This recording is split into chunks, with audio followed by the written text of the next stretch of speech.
আলহামদুলিল্লাহি রাব্বিল আলামিন, আসসালাতু ওয়াসসালামু আলা রাসূলিহিল কারীম ওয়া আলা আলিহি ওয়া সাহবিহি ওয়া আহলি বাইতি আজমাইন, আম্মা বা'দ। বাংলাদেশ জামাত ইসলামী বরিশাল মহানগরী এবং জেলা শাখা কর্তৃক আয়োজিত আজকের এই বিশাল কর্মী সম্মেলনে উপস্থিত কেন্দ্রীয়, আঞ্চলিক এবং স্থানীয় নেতৃবৃন্দ, আমার প্রিয় সহকর্মীবৃন্দ, সাংবাদিক বন্ধুগণ, আল্লাহ তাবারক ওয়া তাআলা শুকরিয়া আদায় করছি, আল্লাহ আপনাদের সামনে আমাকে হাজির হওয়ার তৌফিক দান করেছেন। আজ বাংলাদেশের মানুষ একেবারেই বৈষম্য চায় না। আপনারা বৈষম্য চান? এই জন্যে পিছনে বসা ভাইদের সামনে কিছু সাংবাদিক দাঁড়িয়ে আছেন, আর সাংবাদিক বন্ধুদেরকে ওনারা পিছন থেকে বলতেছেন আপনারা বসেন বসেন, মানে ওনারা বৈষম্য চায় না। তা আপনারা বৈষম্য না চাইলে আপনাদের এই কথা দুনিয়ার মানুষ জানবে কিভাবে?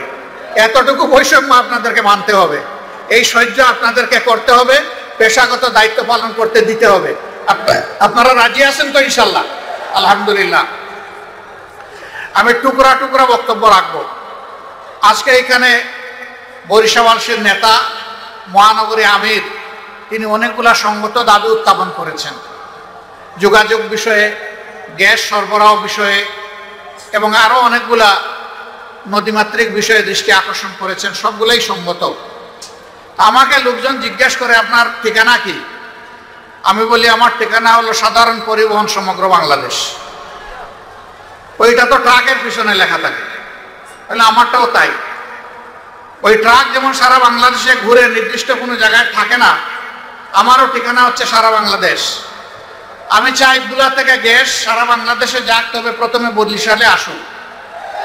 কিন্তু আমি এইটাও চাই যে বরিশাল থেকে একটা সেতু বুলাতে যাক। বুলাবাসী কেন বিচ্ছিন্ন হয়ে থাকবে? এটা একটা জেলা না? আল্লাহ সেখানে প্রাকৃতিক সম্পদ দেন নাই? বুলাবাসীর কোনো অবদান নাই এই বাংলাদেশের উন্নয়নে? আছে। তাইলে বরিশালের মানুষরা একটু কষ্ট পাবেন যদি এখান থেকে একটা ব্রিজ বুলা যায়, কারণ সেখানে আপনাদের আপনজন, আত্মীয় স্বজন, ভাই বোন সবাই আছে, আছে না? যদি নাও থাকে তবুও তারা তো বাংলাদেশের নাগরিক। অতএব সকল দাবির সাথে আমি আরেকটা দাবি যোগ করলাম যে বুলাকে মূল ভূখণ্ডের সাথে ব্রিজ দিয়ে সংযুক্ত করতে হবে ইনশাআল্লাহ। এখন এই দাবি বাস্তবায়ন করবে কে? বাস্তবায়নের সব দাবি দায়িত্ব আমাকে দিয়ে গেছেন বাবর সাহেব। এতদিন আপনারা বসে থাকবেন না। আমি বর্তমান সরকারের কাছে দাবি করব যে এই বরিশালের অনেক সমস্যার সমাধান হয়েছে, এটা আমরা স্বীকার করি, কিন্তু যে বিষয়গুলোর সমাধান হয় নাই সেইগুলো অগ্রাধিকারের ভিত্তিতে উদ্যোগ নিতে হবে। তারা উদ্যোগ নিয়ে শেষ না করতে পারলে পরবর্তী সরকার এসে শেষ করবে, কিন্তু আমরা চাই যে উদ্যোগটা তাদের হাতে হোক।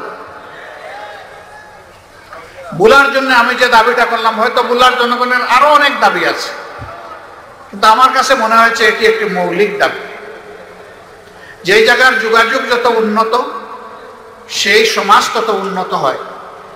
আমরা বুলাকে উন্নত একটা জেলা হিসেবে দেখতে চাই, পুরা বরিশাল বিভাগকে আমরা উন্নত বিভাগ হিসেবে দেখতে চাই। আমরা চাই, একসময় বলা হতো ধান নদী খাল, এই তিনে বরিশাল। আমরা এখন চাই যে ধান নদী খালের সাথে আরেকটা থালা এখানে জন্ম নেয়, যেটা সোনার তালা হবে ইনশাআল্লাহ। উন্নয়নের জন্য যেখানে পানি সম্পদের উন্নয়ন দরকার সেটা হোক, যেখানে ভূমির উন্নয়ন দরকার ওটা হোক, যেখানে যোগাযোগের উন্নয়ন দরকার সেটা হোক, এবং উন্নয়নটা বৈষম্যহীনভাবে সমান্তরালভাবে এগিয়ে যাক। দাবি দেওয়ার ব্যাপারে এই কথা বলে এখন জানতে ইচ্ছা করে আপনারা কেমন আছেন। বলবেন যে যেভাবে খুশি করেছেন এখন আর আলহামদুলিল্লাহ না বলে উপায় আছে, কারণ আমাদের দাবিগুলো আপনি একমত হয়েছেন। হ্যাঁ, আমি আপনাদেরকে এই কথা দিতে পারি, আল্লাহ রাব্বুল আলামিন যদি এই জমিনের মানুষের খেদমত করার সুযোগ আমাদেরকে দেন, তাহলে আজকে যে দাবিগুলো আপনারা করলেন আমরা ইনসাফ এবং অগ্রাধিকারের ভিত্তিতে ইনশাআল্লাহ আমাদের সামর্থ্য অনুযায়ী, সর্বোচ্চ সামর্থ্য অনুযায়ী গুরুত্ব দিয়ে তা করব। এখন আমরা গেলাম না ক্ষমতায়, আল্লাহর ইচ্ছা হলো না, জনগণের ভালোবাসা একটু কম পেয়ে আমরা হয়তোবা অপোজিশন গ্যালারিতে বসলাম, তখন কি হবে? ইয়েস, তখন এই দাবিগুলো আদায়ের জন্য আপনাদের যে আওয়াজ উঠবে, আপনাদের আওয়াজের সাথে আমাদের গলা মিলে যাবে ইনশাআল্লাহ। এই দাবি আদায়ে আপনাদের হাত যখন উঠবে তখন তার সাথে ইনশাআল্লাহ আমাদেরও হাত উঠবে। দাবিগুলা পরিপূর্ণভাবে আদায় না হওয়া পর্যন্ত আপনাদের সাথে আমরা থাকব। প্রিয় বরিশালবাসী, বাংলাদেশ আমাদের সকলের জন্মভূমি। মুসলমান, হিন্দু, বৌদ্ধ, খ্রিস্টান এই চার ধর্মের লোকেরা মিলেমিশে যুগ যুগ ধরে এখানে আমরা বসবাস করি। আমাদের মধ্যে ধর্মীয় সম্প্রীতি আছে, সামাজিক সম্প্রীতি আছে, কিন্তু একটা গোষ্ঠী বাংলাদেশকে 23.5 বছর শাসন করছে বিভিন্ন পর্বে। তারাই বাংলাদেশকে এক থাকতে দেয়নি, জনগণকে ভাগ ভাগ টুকরা টুকরা বিভক্ত করেছে। মুক্তিযুদ্ধের পক্ষ বিপক্ষ, মেজরিটি মাইনরিটি বিভিন্ন ধরনের ভাগে বিভক্ত করেছে। তারপরে নিজেদের দল এটা এক জাত, এটা এক কম। এই জাতের বাইরে যারা আছে তাদের দৃষ্টিতে তারা কেউই আর জাতি না, তারা অন্য কিছু। আমরা আমাদের সন্তানদের সাথে কণ্ঠ মিলিয়ে রাস্তায় নেমেছিলাম ফ্যাসিজমকে বিদায় করার জন্য।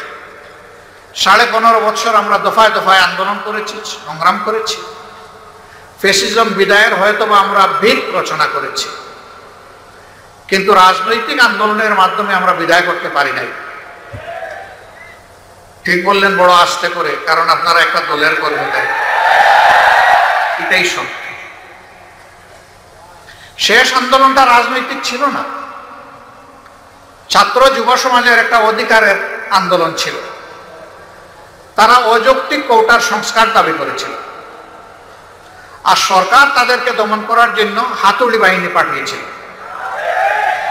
ওরা আমাদের ছেলেদের পিটিয়েছে, আমাদের কলিজার টুকরা মেয়েদেরকেও পিটিয়েছে। এই অবস্থা থেকে একটা ছেলে বিদ্রোহী হয়ে উঠেছিল, কেন তুই আমার বোনের গায়ে হাত দিলে? তার অন্তরের ঝড় নিয়ে দানা মেলে বলেছিল, বুকের ভিতরে তুমুল ঝড়, বুক পেতেছি, গুলি কর। তার আস্থা ছিল, বিশ্বাস ছিল। প্রিয় দেশে কেউ তাকে এতটুকু কথা বলার জন্য গুলি করবে না, কিন্তু আমরা দেখেছি সে আবু সাইদ, একটা গুলি যখন তাকে করা হয়েছে পাশ কেটে সরে গেছে, আরেকটা গুলি গিয়ে বুকে পড়েছে, চেপে ধরেছে, আরেকটা গুলি এসে তাকে শেষ করে মাটিতে ফেলে দিয়েছে। দুনিয়ায় মানুষের অধিকার আদায়ের জন্য অনেকেই মারা যায়, কিন্তু এইরকম ডানা মেলে বুকে গুলিকে আলিঙ্গন করে আহ্বান জানিয়ে দুনিয়ার বুকে একমাত্র ব্যক্তি হচ্ছে আবু সাইদ। এই জন্য শুধু বাংলাদেশ নয়, সারা বিশ্ব তাকে মুক্তির মহানায়ক হিসাবে কবুল করেছে। আমরা এই সন্তানের জন্য গর্বিত। এই জন্য সর্বপ্রথম শহীদদের খোঁজখবর নিতে গিয়ে আমরা চেষ্টা করেছি শহীদ আবু সাইদের মা বাপের কাছে যেতে। আমরা তাদেরকে ধন্য করতে যাইনি, আমরা নিজেরা ধন্য হতে গিয়েছিলাম।